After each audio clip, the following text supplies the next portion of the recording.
Hey guys, today we're going to be breaking down the new free-to-play TAPION. We have some new equipment to talk about as well here, but let's start with TAPION. So I assume this is going to be the beginning of some kind of movies celebration.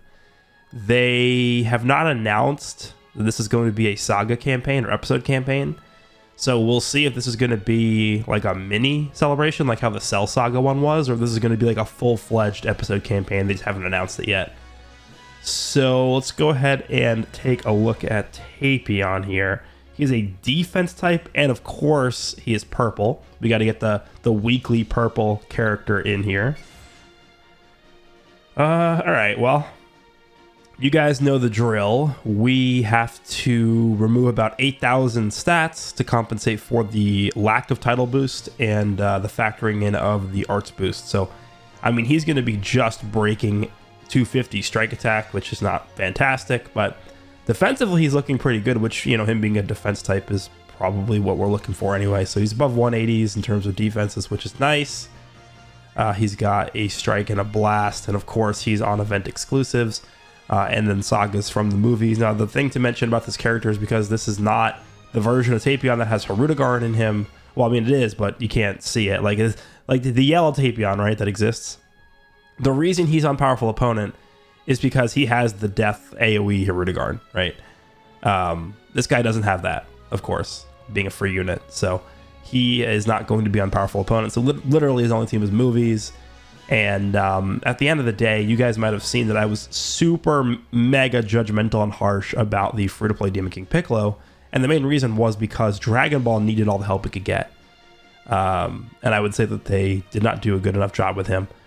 With TAPION here, it doesn't really matter if he's bad or good. He's a movies character. And movies does not necessarily need a free-to-play character to be exceptional. So I'm going to be a little less judgmental and harsh on this TAPION for sure. All right, so let's go ahead and take a look at what he's actually able to do. Strike has heavy bleed, 30% chance to inflict it. Blast is normal.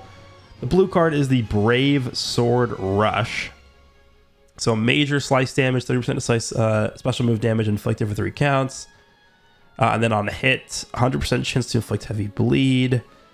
20% strike damage received for 20 counts. Cannot be nullified by most other special moves. Have we seen that on a blue card before?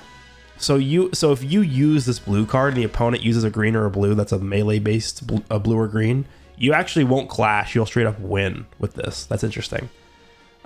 This doesn't have blast armor, which is really weird for being a melee blue card in this day and age, but okay. Green card is a stop time. Draws a strike arts card next. 30 key, 15% damage inflicted, and then 15% of strike damage inflicted. 70% chance to inflict heavy bleed upon landing a strike arts hit for 20 counts. It's not the greatest. Main ability is Legendary Sword. So he gets 50 key, 30% damage inflicted for 20 counts, 30% to strike damage inflicted for... That's a lot of damage. He's getting 60% damage, or strike damage, from this main ability here for 20 counts. -5 strike and blast cost for 20 counts, and then he gets cover and all for 20 counts. Okay. I mean, he's not healing for whatever reason on main ability, which is a little bit strange considering he's a defense type character. I don't know. It's not horrible. He's getting 20 counts of cover and all, which is one of the strongest things you could get. He's getting a lot of damage. He's getting cost reduction. He's getting key back. I mean, he needed to either draw a blue card with this or get some kind of healing, I think. This is they kind of left it a little bit short, I think, here. Sagas from the movies, event exclusive, or purple strike and blast defense, so double defenses. All right, let's check out his first unique ability here. Jordan's own sub count by 2 is default. Battle start, he gets 80% damage, 20% strike damage, 65% reduced damage received, 50% to key recovery, and then -5 to strike and blast its cost. Okay. When this character enters the battlefield, he gets 20 key, 40% damage, and card draw speed for 15 counts. And then if you have a full team alive, he reduces enemy key by 10, and then inflicts all enemies that should be downgrade +5 to strike and blast arts costs. Jordan's own sub count by 5 when enemy activates Rising Rush. Okay, so now we're looking for death buffs, I guess. Okay, so when changing cover, He draws a green card once, destroys an enemy card, gives a minus 20% to key recovery, and then cancels enemies' attribute upgrades and buff effects. Activates 3 times. That's not bad, actually. So he's reducing enemy key by 10, giving them extra cost, killing a card, reducing their key recovery, and removing their attribute upgrades and buff effect. Yeah, it's not bad. I mean, removing attribute upgrades and buff effects on cover change, it is a lot less strong now than it used to be because most characters, their damage is locked behind uncancelable effects. So, following effects occur when hit with an enemy's arts attack while this character's in the battlefield. Restores own health by 3%, activates 8 times. Damn, that could have been really strong if it was unlimited. I mean, it's still not bad, but that's like, what, that green Super Saiyan Gohan has this, and it's unlimited, and that guy's like not that good. Okay.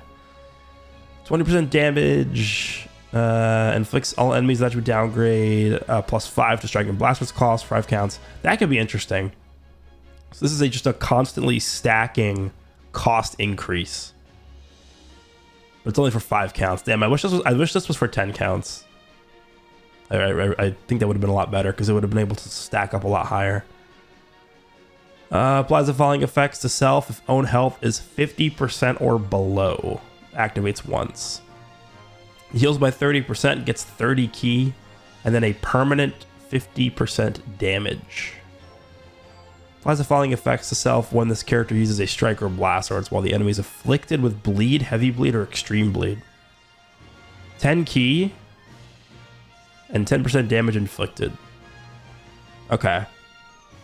So it's like a dumbed down version of Ultra Rose, kind of.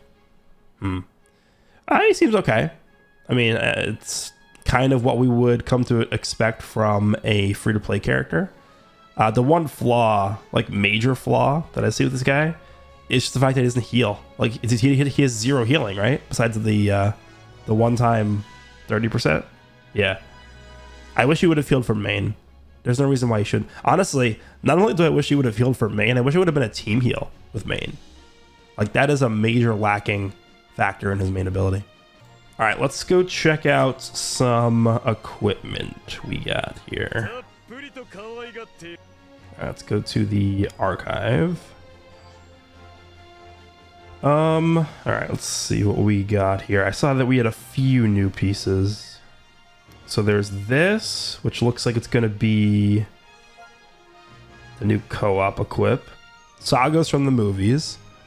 So we have Striker Blast Defense in slot 1, which is going to suck. I mean, so I really hate I really am not a big fan of how they do these co-op equips.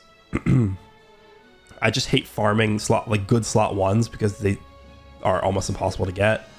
And so when you have a slot 1 like this on an equipment that's co-op locked, that has multiple possible roles in slot 1, like, okay. Because now we're gonna want at least, I think what I'm probably gonna try and do is I usually like to get 3 co-op equips. I'm probably gonna try and end up getting 2 strike ones and then 1 blast one. Strike is just a more dominant attack type right now. All right, slot 2, 20% base strike and then 10% to strike defense, pure strike defense. When you have a full Sagas from the movies team, okay. And then 20% base blast, and then the same thing there. So 10% to pure strike and blast defense. You have a full Sagas from the movies team, and then 20% to strike and blast base stats. I mean, it's not the greatest ever. It's definitely not bad.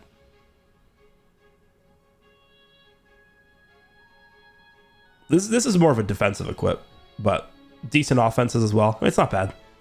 It's pretty good. We have the Tapion free-to-play character equipment. This is nothing special. It's the same thing as all the other free-to-play units. Okay. Oh, what's this? Dragon Ball equip.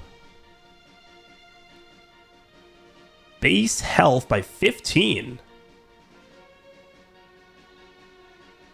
Special move damage 10%, ultimate damage 20%. Slot 2. Base strike and blast defense per party member using the same equip. Wait, what? And then 8% to base strike and blast attack per party member to use it. Dude, this is insane. What? So think about this. You know what they probably did? Is they probably looked at... Because the Dragon Ball campaign is done, right? Obviously. We're not getting any new Dragon Ball characters here. They probably looked at the Dragon Ball team and were like, yeah, this team sucks. We got to do something about this. And then they gave us this. So, assuming you... So, I mean, the bad part about this is we got to farm 6 of these, which is not going to be fun to do. But if you have a full team running this equip, you're getting 15% HP, 10% special move damage, 20% ultimate damage, 60% to base strike and blast defense, and then what is that? 48% to base strike and blast attack. This is like one of the best equips in the game. Like, honestly, this actually could be the single best equip in the game, not counting specific character equipment. This is ridiculous. I mean, this is very clearly, what do you want me to say? This is very clearly like a retroactive measure that they're taking because they realize that the Dragon Ball team is not good enough. This is pretty damn nuts. That is very strong. Okay, then we have whatever this is. Sagas from the movies and Super Saiyan. Sagas from the movies and Super Saiyan. So Broly. Right? I mean, what other... I mean, in terms of villains, I guess, but you also have, like, I guess all, like, the versions of Goku and Vegeta and Trunks, I guess. 10% health, off to a good start. I mean, it is called the Legendary Super Saiyan. Strike attack and blast attack, 25%. And then special move damage, 10%. And then 20% to damage inflicted if this character is powerful opponent. Okay, so it is just Broly, right? Powerful opponent movies Super Saiyan character. Yeah, I mean, it's only Broly because Turles doesn't go Super Saiyan. That's it. Yeah, this is a Broly equip, which makes sense because it's called Legendary Super Saiyan. This is crazy. I mean, is this just supposed to be used for Ultra Broly, I guess? Just 20% damage inflicted, plus HP and some offense. Interesting. Okay. Dude, there's so many unique equipments that we have to get and farm up now. Is that it? Is that everything? Yeah, because I don't think we're going to get a... Yeah, we're not getting a new Awaken equipment this week. Okay, I mean, we have 3 unique equipments coming out this week. One is co-op. I assume these are both going to be... What are these? New stages from the equipment collection? I actually don't know. This is ridiculous. This Piccolo Jr. equip. I mean, if you're somebody who even wants to remotely even think about running Dragon Ball, you got to farm 6 of these. Okay. This is good, I guess. Interesting. Okay, well, let me know down below what you guys think of this week's update. Again, it's not a massive update. I would say the equipment that we got this week is way more impactful and important than the Tapion, but the Tapion seems okay. So it's just a typical free-to-play character that we're used to getting these days. I think next week, which, let me just quickly check, that's going to be the 11th. I think there's a good chance next week we potentially could get a banner, whether it's going to be an LF or I guess another Mega Rising is possible as well. We'll see how they want to handle the celebration, but let me know down below what you guys think. If you guys enjoyed, and I'll see you all in the next one.